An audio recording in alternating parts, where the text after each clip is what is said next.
You ever watch yourself when as you're going in slow motion and locking your keys in the car?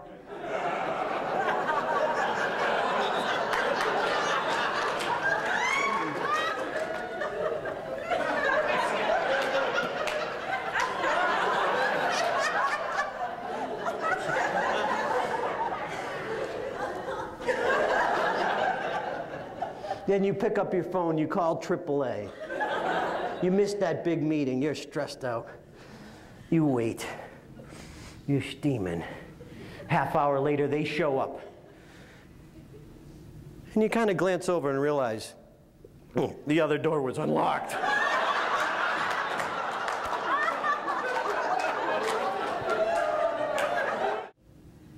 I believe that humor is a powerful tool. And I invite you and encourage you all to learn more about it. Study it. For those of you who've seen my first time on stage videotape, you know that anyone can learn it, if I can. Study your favorite comedians, the people who make you laugh. Did any of you ever have a moment where you can't get someone to call you back?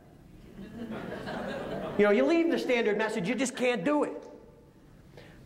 I invite you, encourage you to do this. You don't have to be a comedian. We had a situation with our book, Laugh and Get Rich, where we were trying to get people to call us back.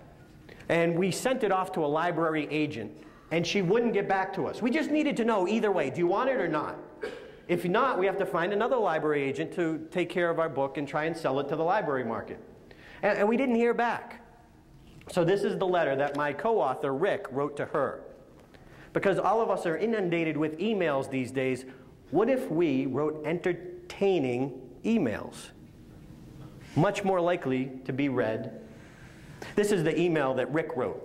It said, "Dear Rebecca, I hadn't heard from you, so I quickly assumed you hated my book, Laugh and Get Rich.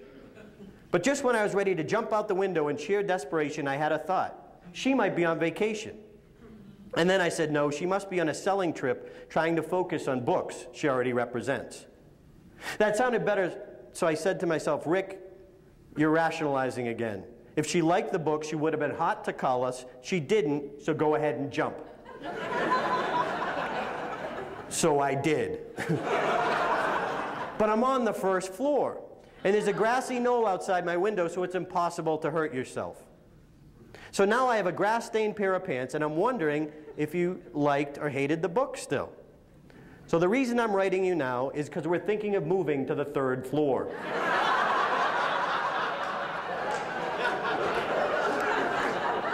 If you decide to reject the book, we'd much rather you did it while you were still on the 1st floor. We got a call back the next morning. One of my other friends actually was going and interviewing for a big job in Boston.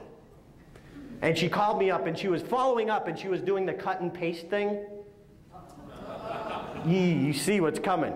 And she sent an email to the wrong name. She called me up in a panic. She said, Darren, give me one of your humor things. What am I going to do? I said, well, obviously she knows that you made a mistake. You can't BS your way out of it. Be honest. Here's an opportunity for you to show your human side. I said, make light of yourself. This is the email that she sent. She sent, Dear Connie, here's how I would grade how it's going so far. +10 spelling and pronouncing awkward company name correctly. +10 matching skill set. +10 passion, commitment, and desire. +10 good rapport and conversation on interview. -4,000 giving interviewer a whole different name than her parents gave her upon birth.